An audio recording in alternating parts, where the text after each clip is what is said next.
Okay, day 19 of lockdown, I guess, and counting. And yep, I work at very odd times some days. And today is proving that rule. It is blazing hot. So despite a lockdown, you can't stop spring. And almost right on cue, it's now hot again. And I think everyone can feel like we can do a lockdown with this kind of weather. 4 remains for the Docklanders, and I think there's already been stories of people pleading the case to get across the border, and there's a headline: borders for burgers, burgers for borders, borders for burgers. I don't know which way you say it, but perhaps that would be stretching the compassionate thing, but I think everyone's pretty excited when drive-throughs open at level 3, but there's really not much a difference otherwise, so we can't get too excited. But yeah, borders for burgers, that's a thing. Other things that have happened, so they decided to build a new MIQ, which is fair enough for a quarantine facility, because Jet Park I think is inundated with both positive cases we're growing and also inbound cases. Well, they only make a few, but they stay there for a while. So a new one has opened up in the middle of Auckland in Green Lane, so you probably couldn't get to a busier spot. And I'd say in less than 24 hours, the first reports of someone's walked out. He claims he walked out twice, but maybe not the most reliable character, it seems. And he claimed he walked home to Otahuhu. Once again, it's not clear, but his mate said he picked him up. So his mates actually even dobbed him in. So in good form, I'd say, he filmed it and then posted it on Facebook. And I think that was to probably get people on his side. And in the video, which it's probably being taken down as quickly as it's being put up now, he says, "I'm not even sick." So yeah, that's not the point. And surprisingly, there hasn't been a groundswell of people come to this man's side. In fact, his own family had said, "We reported him before." You dummies. He was hiding in the house initially, apparently. So yeah, that's him. And in a similar story, this lady, this mother, this mama, she got her pizzas late, and they were a couple of hours late, so she decided to film her rant on Facebook and post it to Facebook. And my gosh, talk about the language, drunken sailor. And she wasn't happy. She was claiming someone ate the pizza, but apparently that pizza got damaged on transport. So this sounds too funny to be true, but she was not in a laughing mood. In fact, she was letting rip. And once again, this is probably quoted a little bit out of context, but we could see the rage she had. She couldn't believe that their world was so cruel, that people were so cruel as to deliver late pizza. So yeah, I think most people were thinking of, you don't believe the world is so cruel? Have you seen what's happening in Afghanistan? Maybe, no, okay. You've heard of World War II? Maybe, no. But yeah, so she couldn't believe the world in itself had been so cruel, which probably gives you the mindset that, yep, it was the whole world that did this to you, lady. Yep, your pizzas were late. You could have probably picked up the phone and said something or done something else, but you came down, decided to put everyone at risk who's essentially working for our good at these facilities, dealing with people like you.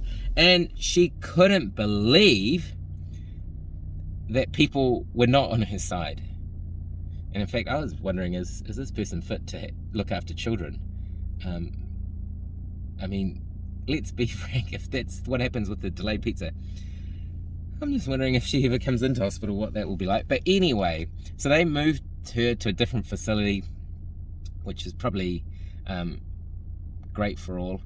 And I think the MIQs are set up to cause these kind of results, because they are the financial model works as pre-COVID, you stay at their hotel and you give them feedback, they know how much money to cost. But then I think my capitalist brain thinks, well, this is what happens when customer service is irrelevant, because the government says we're going to pay for these rooms regardless. We're going to fill your books regardless. We're going to staff you regardless. And not surprisingly, the customer service, you'd say, goes down the toilet. So I'm not sure this will even mean much to Sofitel management, because they will essentially not lose any money out of this situation. I mean, it does sound bad, but I don't think going down there and abusing someone is a nice move for anyone.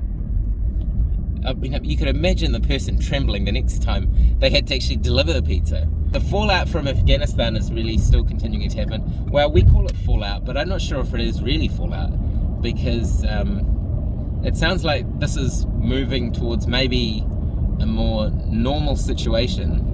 So a survey came out that 56% of people in Afghanistan currently want to bring back Sharia law, and you know, if that's their decision, I don't know what the solution here is. I think people get the feeling that the US and British shouldn't have left so quickly or in such a rush, but I think they've proven they really don't know what to do here, and they had to get out of there. But the Taliban seems to have dominated, and they're apparently keeping a lid on ISIS, which is good, because apparently there's a new version of ISIS called ISIS-K. Now, the only reason I bring it up is because nobody seems to be linking it together, but New Zealand had its second terrorist attack, probably since the terrorist acts were a thing. And we know quite a bit of detail about this loser and what he was up to. And he went into countdown, and you think, thank goodness it was lockdown, because this guy was really on the job. You know, his job was to make a mess of people, and he succeeded with 6 or 7, but this could have been much worse. And hats off to the brave policeman who just put a bullet through his head. And if I was in charge, I think that's probably the best results, but the more we learn about this guy. It's a shame that 6 or 7 people have to get injured before we're allowed to do what we all know is probably the best move for us. And I don't get why they don't send him away, but apparently they looked through all that and they couldn't send this guy away, who was clearly a nut job. Clearly. And so, yeah, so I think his preponderance to violence is clear. One person who's shown maybe their true colours in a different way was the president of Afghanistan. So soon as the war broke out, this guy gets up and leaves in a private plane, and you probably have seen the scenes of what's been happening at the airports, which is apparently because American just stopped being at the airport, and they didn't tell the Afghani people that, look, we're leaving. So what they did is they left in the middle of the night, and they turned off the electricity. So, I mean, there'll be books and movies written about this for sure, but I don't know if we'll ever get the truth, but what we know and the truth may be quite distant things still. But yeah, the Afghani president, he somehow found a private plane. This was the one put by the American US, and he just got the heck out of there and said, yeah, I'm not doing this thing. And so he left. So I think it's just a general disaster. And of course, they didn't have a press conference yesterday, which is fine and makes sense because of the other events, but that meant we did not get the wastewater testing results. And I think the more we know about wastewater, the more fascinating that story is. And I think they're now measuring 3.7 million Kiwis for COVID, which is just massive. And we haven't heard too much from the loony bins about this is their rights and their poo is their rights and what are they testing, but it does open up potential of things of what else. So the reason I had to cut the video then, well, the phone cut the video, is that apparently my phone was going too hot. So it shows you how bright it is, but probably because my phone was trying to do too many things at once as well. But it came with the warning, the phone is too hot. So anyway, I've had it just outside the window, I guess, for a little while to cool it down. But that was a new thing. The phone is too hot. So where was I up to? I was probably misstepped a little bit. But yeah, so the MIQs, yeah, we've had our break-ins again. And just like when they open up a new one, they seem to like to put it in amongst a whole lot of people.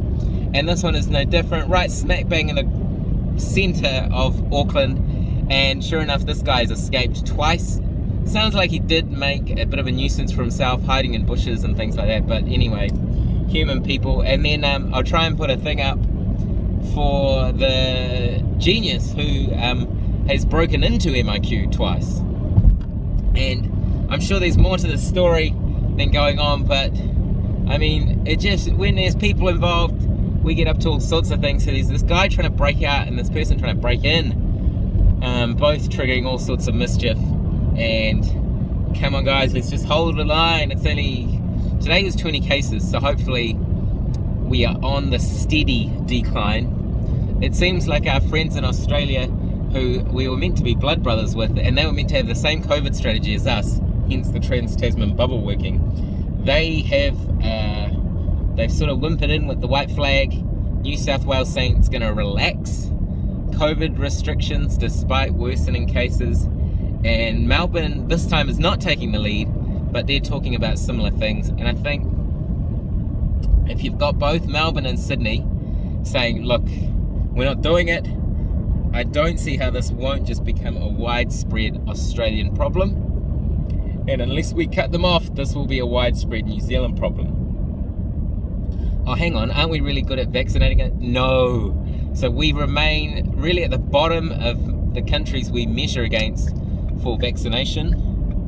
And, oh, there's a police car. And, I don't know if it'll come up on the thing. There you go.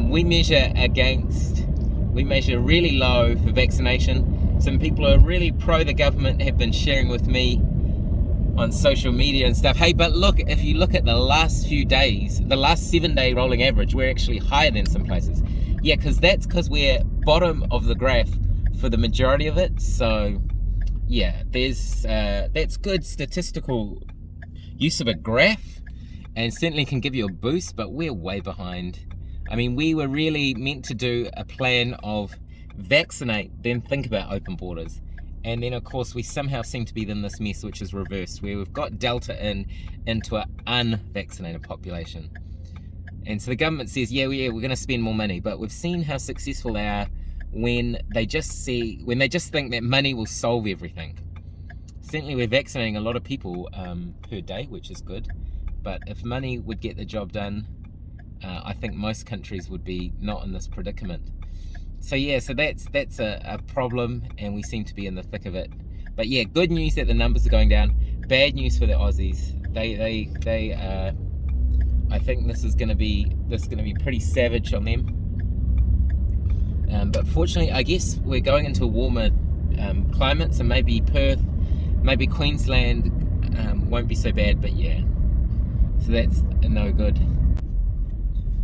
So today is Father's Day for those that celebrate, commemorate or commiserate it.